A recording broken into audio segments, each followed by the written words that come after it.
As we enter the spring selling season, what's really happening with the Omaha real estate market? Is it slowing down or are things starting to heat up? Well, that's going to be the subject of today's video, and we're going to get started right now. My name is David Matney with Nebraska Realty. I'm a local realtor here in Omaha, Nebraska. Now, if you'd like to learn more about the Omaha real estate market, be sure to subscribe to the channel and ring that bell for notifications. And let's jump into today's topic. Right now in Omaha, there are two markets, depending on the price point. If you're buying a home below $300,000, you're competing with multiple offers. You're competing with possible escalation clauses. Now, just a reminder, what an escalation clause is this.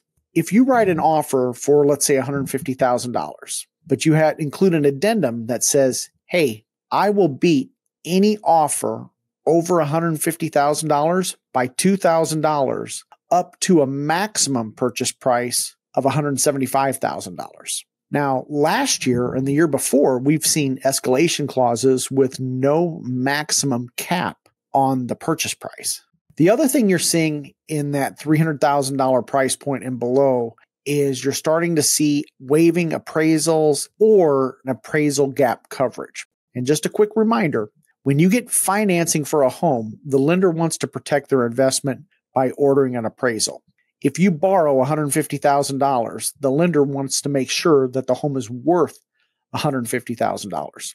For example, let's say a home is listed for $150,000 and you make an offer for $175,000.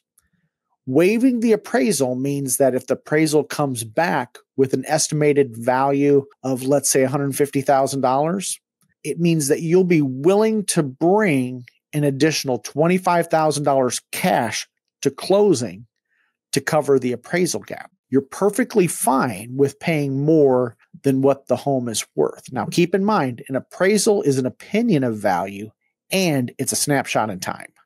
The other thing we're seeing is waiving the home inspection contingency.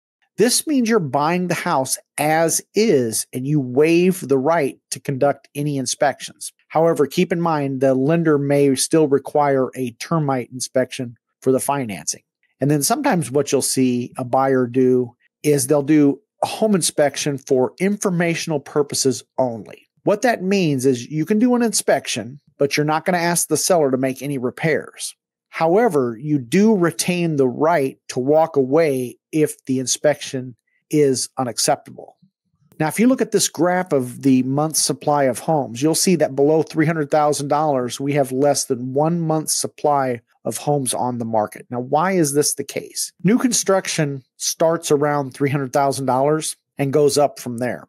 Below $300,000 is the resale market. Here's the problem.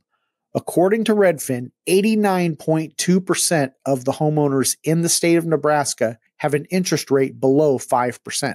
This means the only people selling existing homes are the people that have to sell. Otherwise, they're completely happy with staying in their current existing dwelling. This leaves a shortage of inventory below that $300,000 price point. If you're a buyer in that below $300,000 price point, and if you've been waiting thinking that prices may come down, you may want to reconsider. As the weather improves, more buyers will enter the marketplace, fueling more competition.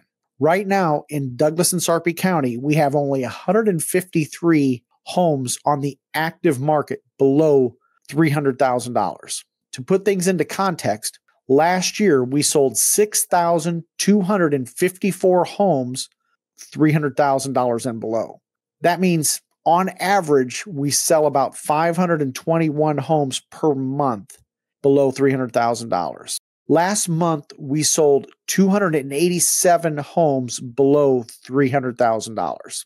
Homes hit the market, then they go under contract immediately. Let's say it goes on the market, let's say on a Thursday, it'll be under contract by Friday, making things even tougher on those first-time home buyers. If you're in that $300,000 price point and below, it means two things. Number one, you got to be quick. And then two, you got to be aggressive. Put in your offer at the highest and best price. Put your best foot forward. Then decide on how much risk you're willing to tolerate. I think the other thing you're seeing is that people are getting used to paying a 6.5% interest rate.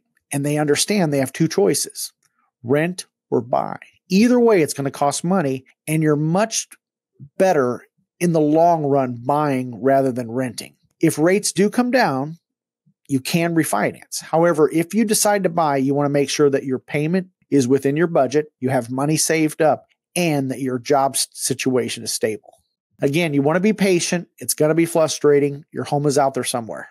As you move up in price, you can see how the supply increases. The $500,000 price point has about a 3.7 month supply of homes on the market. However, a properly priced home in the $500,000 price range that is staged and priced correctly and competitively will still receive multiple offers.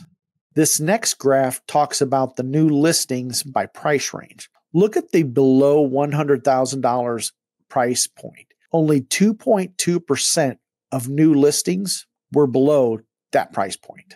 25% of the new listings were in the $200,000 to $300,000 price point, and 25% of the new listings were $500,000 and above. The next chart looks at the average sale price for both new and existing homes. Look at the appreciation in the past 4 years. In January of 2020, the average sale price for an existing home was $216,185. In January of 2023, the average sale price was $292,936. The good news is that if you own a home, the appreciation of home prices in the Omaha area means you're sitting on a ton of equity. Speaking of home values, if you're interested in receiving a monthly update of your home's value, I have a free tool. It's called Homebot, and I'll leave a link in the description below.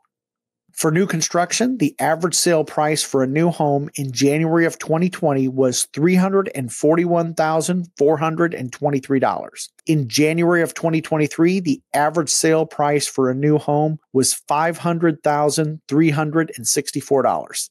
This is a 13.2% higher than the previous year. Back in the day, if you got 4 to 5% appreciation, you were a happy camper.